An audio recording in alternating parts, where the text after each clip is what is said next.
கர்த்தர் எனக்காக யாவையும் செய்து முடிப்பார். கர்த்தாவே, உமது கிருபை என்றும் உள்ளது. உமது கரத்தின் கிரியைகளை நெகிழ விடாதிருப்பீராக. சங்கீதம் 138:8. The Lord will perfect that which concerneth me.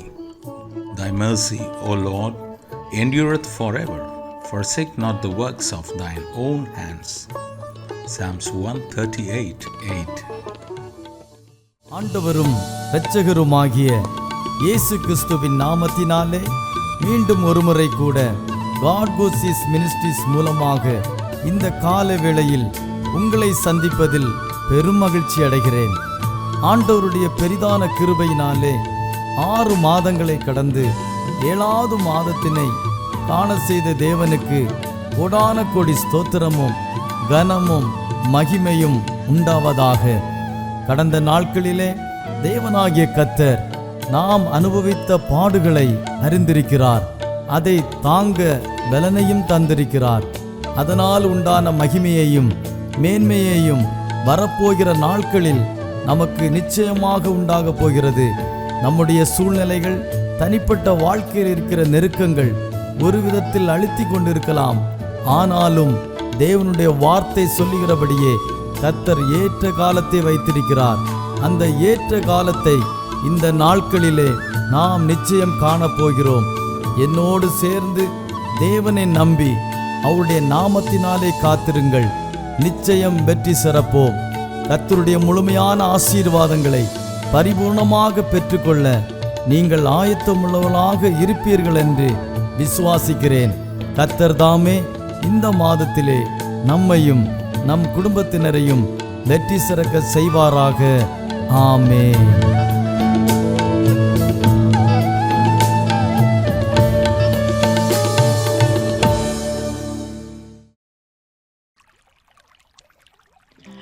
ദൈവത്തിൻ്റെ അതിപരിശുദ്ധമായ നാമം വാഴ്ത്തപ്പെടുമാറാകട്ടെ. ഗാഡ് ഹൂ സീസ് മിനിസ്ട്രീസിൻ്റെ ഡയറക്ടറായി പ്രവർത്തിക്കുന്ന ബഹുമാനപ്പെട്ട ഡോക്ടർ തോമസ് സാർ, തന്നോടുകൂടെ ഈ സുവിശേഷ പ്രവർത്തനങ്ങളിൽ പങ്കാളികളാകുന്ന ദൈവത്തിൻ്റെ അഭിഷിക്തന്മാർ, പ്രത്യേകാൽ ഈ ദൈവത്തിൻ്റെ മാറ്റമില്ലാത്ത തിരുവചനം ശ്രവിക്കുന്ന എല്ലാ മാന്യ ശ്രോതാക്കൾക്കും വീണ്ടും വരുന്നവനാകുന്ന കർത്താവാകുന്ന യേശുക്രിസ്തുവിൻ്റെ നാമത്തിലുള്ള സ്നേഹത്തെയും വന്ദനത്തെയും അറിയിക്കുകയാണ്. ഇന്നത്തെ വചന ചിന്തയ്ക്കായി വിശുദ്ധ മത്തായി എഴുതിയ സുവിശേഷം 25-ാം അധ്യായം 14 മുതൽ 30 വരെയുള്ള ദൈവത്തിൻ്റെ മാറ്റമില്ലാത്ത തിരുവചനങ്ങൾ. വേദഭാഗത്ത് നമുക്ക് വായിക്കുവാൻ കഴിയുന്നത്, ഒരു മനുഷ്യൻ പരദേശത്തേക്ക് പോകുമ്പോൾ ചിലരെ വിളിച്ച് തൻ്റെ സമ്പത്തിൽ നിന്നും 5 താലന്തും 2 താലന്തും 1 താലന്തും ഏൽപ്പിക്കുന്നതാണ്. അനന്തരമായി ചില കാലങ്ങൾക്ക് ശേഷം ആ യജമാനൻ കടന്നു വരുമ്പോൾ താൻ താലന്തുകൾ ഏൽപ്പിച്ചവരോട് അതിന് കണക്ക് ചോദിക്കുകയും ചെയ്യുന്നതാണ് ആ വേദഭാഗത്തിൽ നമുക്ക് കാണുവാൻ സാധിക്കുന്നത്. കർത്താവാകുന്ന യേശുക്രിസ്തു ഈ ഉപമ സംസാരിക്കുന്ന കാലഘട്ടത്തിൽ ഇസ്രയേലിൽ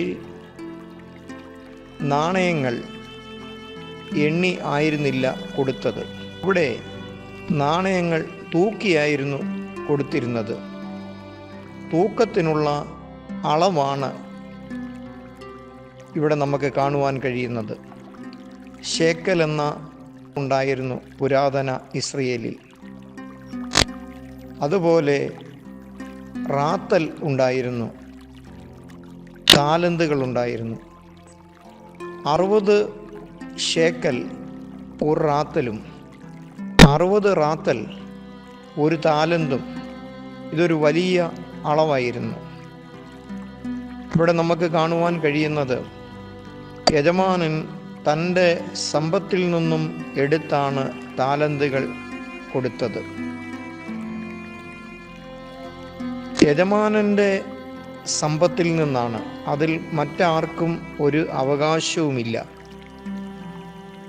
താനത് വിശ്വസ്തരെന്ന് കരുതുന്ന, തൻ്റെ ഉദ്ദേശം നിവർത്തിക്കുമെന്ന് താൻ കാണുന്ന ചിലരെയാണ് അത് ഏൽപ്പിക്കുവാനായിട്ടിടയായി തീർന്നത്. നമ്മെ ഓരോരുത്തരെയും ദൈവം തൻ്റെ ഉദ്ദേശത്തിനായിട്ടാണ് വിളിക്കുന്നത്. നമ്മളെ ദൈവം വിളിച്ചപ്പോൾ തന്നെ അവൻ്റെ നിക്ഷേപത്തിൽ നിന്നും നമ്മെ ചിലത് ഫലമേൽപ്പിച്ചിട്ടുണ്ട്. ആ ഫലമേൽപ്പിച്ചത് നാം എങ്ങനെ വ്യാപാരം ചെയ്യുന്നു എന്ന് അവൻ ഒരു നാൾ നമ്മളോട് ചോദിക്കുവാനായിട്ട് ഇടയായിത്തീരും. രണ്ടാമതായിട്ട്, യജമാനൻ തൻ്റെ താലന്തുകൾ ഓരോരുത്തരുടെയും പ്രാപ്തിക്ക് അനുസരിച്ചാണ്, കഴിവിന് അനുസരിച്ചാണ് കൊടുത്തത്. ദൈവം നമ്മെ സൃഷ്ടിച്ചതും തിരഞ്ഞെടുത്തതും തൻ്റെ താലന്തുകൾ വ്യാപാരം ചെയ്യുവാൻ വേണ്ടിയാണ്. ദൈവത്തിൻ്റെ സൃഷ്ടി ഒന്നും പാഴായി പോയിട്ടില്ല. ദൈവത്തിൻ്റെ തിരഞ്ഞെടുപ്പൊന്നും നിഷ്ഫലമായി പോയിട്ടില്ല. ഓരോരുത്തരെയും അവരവരുടെ പ്രാപ്തി പോലെ ദൈവം ഓരോന്നേൽപ്പിച്ചിട്ടുണ്ട്. ഒരാളുടെ കഴിവ് അല്ല മറ്റൊരാളുടെ കഴിവ്. കഴിവുകളിൽ വ്യത്യസ്തത കാണുവാൻ സാധിക്കും. വ്യത്യസ്തതയുണ്ടെങ്കിൽ മാത്രമേ ലോകത്തിനാകട്ടെ ദൈവിക പദ്ധതികൾക്കാകട്ടെ അതിൻ്റെ പൂർണ്ണതയിൽ എത്തുവാനായിട്ട് സാധിക്കത്തുള്ളൂ. അപ്പോൾ മറ്റൊരാളെ കണ്ടുകൊണ്ട് അവനുള്ള കഴിവ്, അവനുള്ളത് എനിക്കില്ലല്ലോ എന്ന് ചിന്തിച്ചുകൊണ്ട് നമ്മൾ ഒരിക്കലും മടിയന്മാരായി അലസന്മാരായി ഇരിക്കുവാൻ ദൈവം ആഗ്രഹിക്കുന്നില്ല. കർത്താവ് പറയുന്നത്, അല്പത്തിൽ വിശ്വസ്തനായവനെ ദൈവം അധികത്തിലും വിചാരകനാക്കും എന്നാണ് പറഞ്ഞത്. തൻ്റെ സമ്പത്തിൽ നിന്നും ദൈവം തമ്പുരാൻ നമ്മെ സൃഷ്ടിച്ചു, തിരഞ്ഞെടുത്തു, വിളിച്ചു, വേർതിരിച്ചു. എന്നിട്ട് തൻ്റെ സമ്പത്തിൽ നിന്നും അല്പം മാത്രമാണ് നമുക്ക് നൽകി തന്നിട്ടുള്ളത്. ആ അല്പം നൽകി തന്നതിൽ നാം വിശ്വസ്തന്മാരായിരിക്കുന്നുണ്ടോ എന്നുള്ളതാണ് ദൈവം നോക്കുവാൻ തക്കവണ്ണം ഇടയായിത്തീരുന്നത്. അല്പത്തിൽ വിശ്വസ്തനാണെങ്കിൽ നമ്മെ അധികത്തിലും ദൈവം വിചാരകന്മാരാക്കി വയ്ക്കുമെന്ന് ഈ തിരുവെഴുത്ത് നമ്മെ പഠിപ്പിക്കുകയാണ് ചെയ്യുന്നത്. ദൈവം തമ്പുരാൻ പറയുന്നത്, തിരുവചനത്തിൽ നമുക്ക് കാണുവാൻ കഴിയുന്നത്, ഈ താലന്തുകൾ യജമാനൻ കൊടുത്ത ഉടനെ 5 താലന്ത് കിട്ടിയവനും 2 താലന്ത് കിട്ടിയവനും ഉടനെ പോയി അത് വ്യാപാരം ചെയ്തു. നമ്മുടെ സാഹചര്യങ്ങൾ അനുകൂലം ആകുമ്പോഴല്ല, എല്ലാം ഒത്തിണങ്ങി വന്നു കഴിയുമ്പോൾ ചെയ്യാം എന്നുള്ളതല്ല. അവധി വയ്ക്കുവാനായിട്ട് നമുക്ക് നാളെയോ അടുത്ത മണിക്കൂറോ അടുത്ത മാസമോ ഇതൊന്നും നമ്മുടെ മുന്നിൽ നമുക്ക് നിർണയിക്കുവാൻ കഴിയത്തില്ല, നിശ്ചയമില്ല. അതുകൊണ്ട് നമ്മെ ദൈവം ഏൽപ്പിച്ചത് ഉടനെ ചെയ്യുക എന്നുള്ളതാണ്. ഉടനെ ചെയ്താൽ ദൈവം അതിന് പ്രതിഫലം നൽകി തരുവാൻ തക്കവണ്ണം ഇടയായിത്തീരും. സമയം നമ്മെ ആരെയും നോക്കി നിൽക്കുന്നില്ല. സമയം ദൈവം തന്ന ഒരു താലന്താണ്.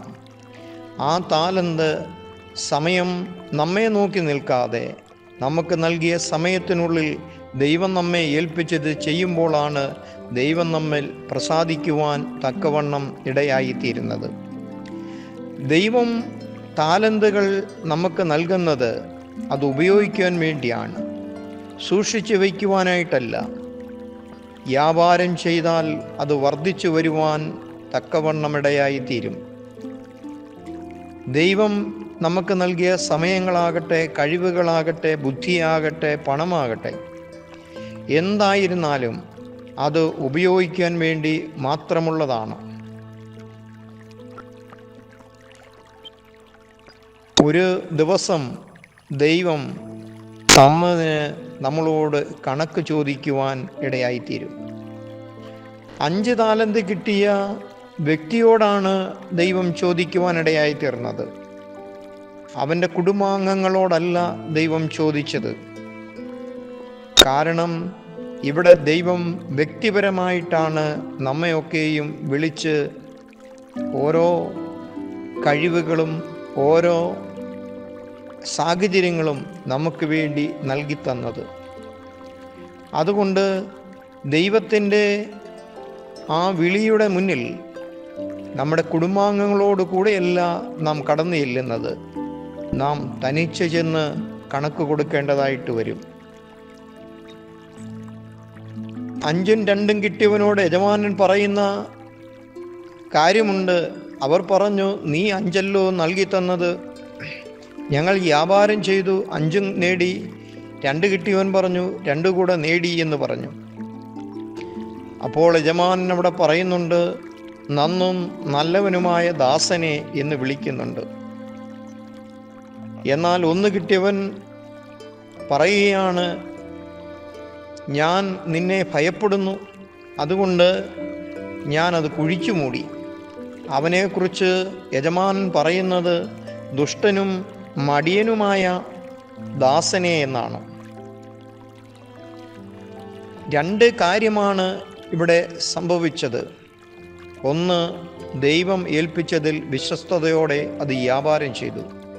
2, മടിയനായിട്ട് ഉത്തരവാദിത്വ ബോധമില്ലാതെ ഒന്നിനോടും താല്പര്യമില്ലാതെ യാന്ത്രികമായി ജീവിക്കുന്ന ഒരു മനുഷ്യനായി ഒരുവൻ തീരുവാനായിട്ടിടയായി തീർന്നു. വ്യാപാരം ചെയ്യുവാൻ യജമാനനാണ് ഏൽപ്പിച്ചതെങ്കിൽ, ദൈവമാണ് നമ്മെ ഏൽപ്പിച്ചതെങ്കിൽ, ദൈവം ആണ് നമ്മുടെ കയ്യിൽ പണം തന്നതെങ്കിൽ, ദൈവമാണ് നമുക്ക് ബുദ്ധി തന്നതെങ്കിൽ, ദൈവമാണ് നമുക്ക് കഴിവ് തന്നതെങ്കിൽ, ദൈവമാണ് നമുക്ക് സമയം തന്നതെങ്കിൽ, അതിനെ വർദ്ധിപ്പിക്കുവാൻ, ദൈവം തൻ്റെ ഹിതപ്രകാരം നടത്തുവാൻ ദൈവത്തിൻ്റെ കരം നാം അറിയാതെ അതിൻ്റെ പിന്നിൽ ചലിക്കുന്നുണ്ട് എന്ന് നാം തിരിച്ചറിയുവാൻ തക്കവണ്ണം ഇടയായിത്തീരണം. 25-ാം അധ്യായത്തിൻ്റെ 24-ാം വാക്യത്തിൽ വായിക്കുന്ന ഇങ്ങനെയാണ്, യജമാനനെ നീ വിതയ്ക്കാത്തടത്തു നിന്നും കൊയ്യുകയും എടുത്തു നിന്ന് എടുക്കുകയും ചെയ്യുന്ന കഠിന മനുഷ്യനെന്ന് ഞാൻ അറിയുന്നു. 1 താലന്ത് കിട്ടിയവൻ കുഴിച്ചു മൂടിയിട്ടിട്ട് കണക്ക് ചോദിക്കുമ്പോൾ പറയുകയാണ്, നീ ഇടത്തു നിന്ന് കൊയ്യുകയും വിതറാത്തടത്തു നിന്ന് എടുക്കുകയും ചെയ്യുന്ന കഠിന മനുഷ്യൻ, നിന്നെ ഞാൻ ഭയപ്പെട്ടു, അതുകൊണ്ട് ഞാനത് കുഴിച്ചു മൂടിയിട്ടു. ദൈവത്തെക്കുറിച്ചുള്ള തെറ്റായ അറിവുകളാണ് നമ്മെ പലപ്പോഴും ദൈവം നൽകി തന്നതിനെ വിശ്വസ്തയോടെ വ്യാപാരം ചെയ്യുവാൻ കഴിയാതെ വരുന്നത്. ദൈവം ആരാണെന്നുള്ള തിരിച്ചറിവ്, ദൈവം നമ്മെ ഇല്ല എന്നുള്ള തിരിച്ചറിവ്, ദൈവമാണ് പരമേൽപ്പിച്ചതെന്നുള്ള തിരിച്ചറിവ് നമ്മുടെ ജീവിതത്തിലുണ്ടെങ്കിൽ നാം ആകുലപ്പെടുവാനോ ഭയപ്പെടുവാനോ ആവശ്യമില്ല. മറിച്ച് എന്നെ ഏൽപ്പിച്ച ഒരു യജമാനൻ സർവശക്തിയുള്ള ദൈവമാണെന്നുള്ള ചിന്ത നമ്മുടെ ജീവിതത്തിൽ ഓരോ ദിവസവും അനുഭവിച്ചറിയേണ്ടത് ആവശ്യമാണ്. എന്നെ കേൾക്കുന്ന പ്രിയമുള്ള സ്നേഹിത, ദൈവം നമുക്ക് നൽകിത്തന്ന കഴിവുകൾ അവൻ്റെ താലന്താണ്. ദൈവം നൽകിത്തന്ന പണം അവൻ്റെ താലന്താണ്. ദൈവം നൽകിത്തന്ന ബുദ്ധി അവൻ്റെ താലന്താണ്. താലന്ത് ലഭിക്കാത്തവരായി ആരുമില്ല. നാം അതെങ്ങനെ വ്യാപാരം ചെയ്യുന്നു എന്നതാണ് ദൈവം നോക്കുന്നത്. ഒരു ദിവസം കണക്ക് ചോദിക്കുന്ന ഒരു ദിവസമുണ്ട്. ആ കണക്ക് ചോദിക്കുന്ന ദിവസം നമ്മുടെ കാൽ അവൻ്റെ മുന്നിൽ ഉറച്ചു നിൽക്കുമോ? അവൻ കണക്ക് ചോദിക്കുമ്പോൾ നമ്മുടെ കൈ മലർത്തുമ്പോൾ നമ്മുടെ കയ്യിൽ കറയുണ്ടായിരിക്കുമോ? ഇല്ലാതിരിക്കട്ടെ എന്ന് നമുക്ക് പ്രാർത്ഥിക്കാം. ആകയാൽ ദൈവം നൽകിത്തന്നതിൽ പൂർണ്ണ വിശ്വസ്തയോടെ എല്ലാം ദൈവത്തിൻ്റെ ദാനം, ഞാനോ അവൻ്റെ കാര്യസ്ഥൻ മാത്രമാണ്, അവനാണ് ഉടയവൻ, ഞാനോ കാര്യസ്ഥൻ മാത്രമാണെന്നുള്ള ചിന്തയോടെ വിശ്വസ്തയോടെ വ്യാപാരം ചെയ്തുകൊണ്ട് കർത്താവിനെ പ്രസാദിപ്പിച്ച് എന്നുള്ള വിളി കേൾക്കുവാൻ തക്കവണ്ണം നമുക്കൊരുങ്ങുവാൻ ദൈവം നമ്മെ സഹായിക്കട്ടെ. പരിശുദ്ധ ദൈവമേ, അവിടുത്തെ സന്നിധിയിൽ ഈ കേൾക്കപ്പെട്ട വചനം ഞങ്ങളുടെ ജീവിതത്തിൽ അനുഗ്രഹമായി തീരട്ടെ എന്ന് പ്രാർത്ഥിക്കുന്നു. യേശു ക്രിസ്തുവിൻ്റെ നാമത്തിൽ തന്നെ, ആമേൻ.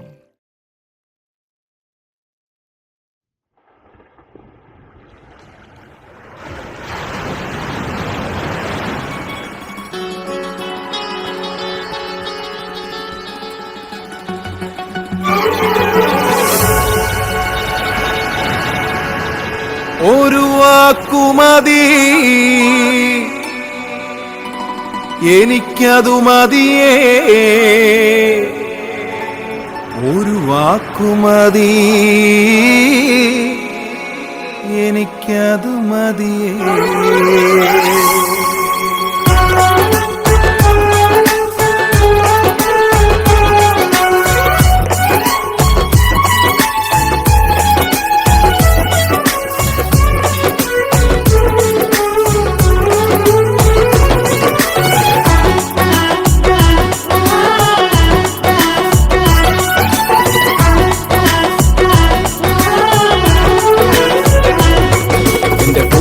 ക്കകത്തു വരാം, ഞാൻ പോരാത്തവനാണ്. എന്റെ കൂടൊന്നിരിപ്പാനും ഞാൻ പോരാത്തവനാണ്. എന്റെ പൂരയ്ക്കകത്തു വരാം, ഞാൻ പോരാത്തവനാണ്. എന്റെ കൂടൊന്നിരിപ്പാനും ഞാൻ പോരാത്തവനാണ്. ഒരു വാക്കുമതി, എനിക്കതു മതിയേ. ഒരു വാക്കുമതി, എനിക്കതു മതിയേ. ഒരു വാക്കുമതി, എനിക്കതു മതിയേ. ഒരു വാക്കുമതി, എനിക്കതു മതിയേ. എന്റെ പൂരയ്ക്കകത്തു വരാൻ ഞാൻ പോരാത്തവനാണ്. എന്റെ കൂടൊന്നിരിപ്പാനും ഞാൻ പോരാത്തവനാണ്. എന്റെ പൂരയ്ക്കകത്തു വരാൻ ഞാൻ പോരാത്തവനാണ്. എന്റെ കൂടൊന്നിരിപ്പാനും ഞാൻ പോരാത്തവനാണ്.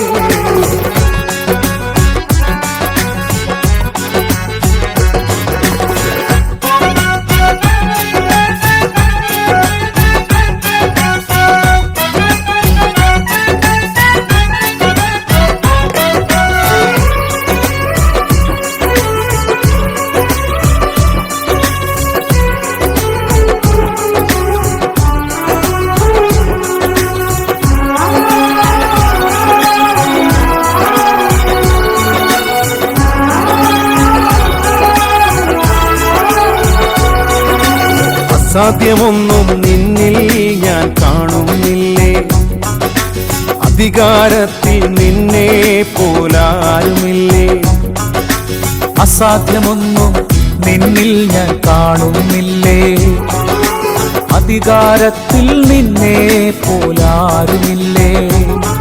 എൻ ജീവിതം മാറും ഒരു വാക്കു നീ പറഞ്ഞാൽ. എൻ നിലവുകളും മാറും ഒരു വാക്കു നീ പറഞ്ഞാൽ. എൻ ജീവിതം മാറും ഒരു വാക്കു നീ പറഞ്ഞാൽ. എൻ നിലവുകളും മാറും ഒരു വാക്കു നീ പറഞ്ഞാൽ.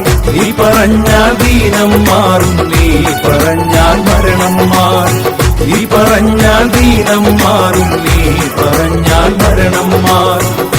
യേശുവേ നീ പറഞ്ഞാൽ മാറാത്തതെന്തുള്ളൂ. യേശുവേ നീ പറഞ്ഞാൽ മാറാത്തതെന്തുള്ളൂ.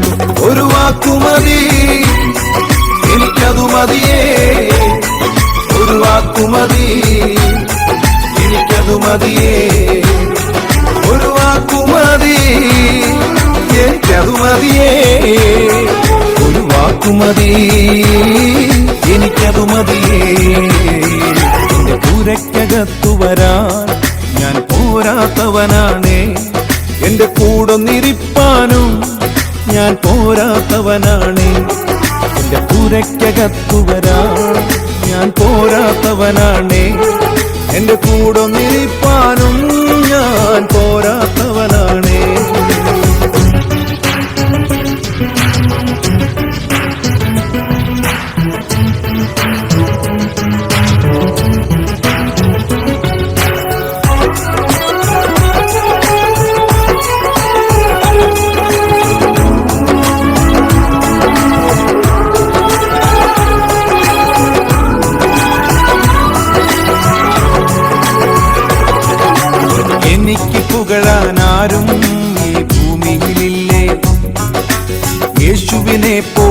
ശ്രേഷ്ഠൻ വേറാരുമില്ലേ.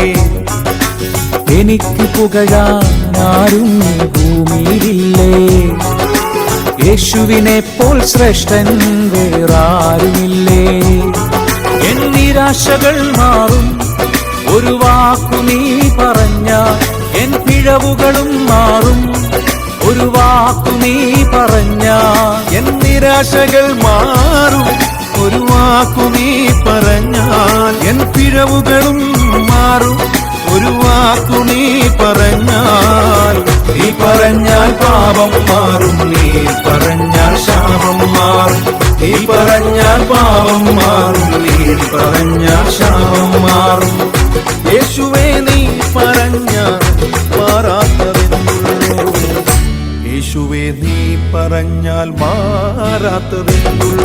ഒരു വാക്കുമതി എനിക്കതു മതിയേ. ഒരു വാക്കുമതി എനിക്കതു മതിയേ. ഒരു വാക്കുമതി എനിക്കതു മതിയേ. ഒരു വാക്കുമതി എനിക്കതു മതിയേ. എന്റെ പൂരയ്ക്കകത്തു വരാൻ ഞാൻ പോരാത്തവനാണ്. എന്റെ കൂടൊന്നിരിപ്പാനും ഞാൻ പോരാത്തവനാണ്. എന്റെ പൂരയ്ക്കകത്തു വരാൻ ഞാൻ പോരാത്തവനാണ്. എന്റെ കൂടൊന്നിരിപ്പാനും ഞാൻ പോരാത്തവനാണ്. ഒരു വാക്കുമതി എനിക്കതു മതിയേ. ഒരു വാക്കുമതി എനിക്കതു മതിയേ. ഒരു വാക്കുമതി എനിക്കതു മതിയേ. ഒരു വാക്കുമതി എനിക്കതു മതിയേ. ഒരു വാക്കുമതി എനിക്കതു മതിയേ. ഒരു വാക്കുമതി എനിക്കതു മതിയേ. ഒരു വാക്കുമതി എനിക്കതു മതിയേ.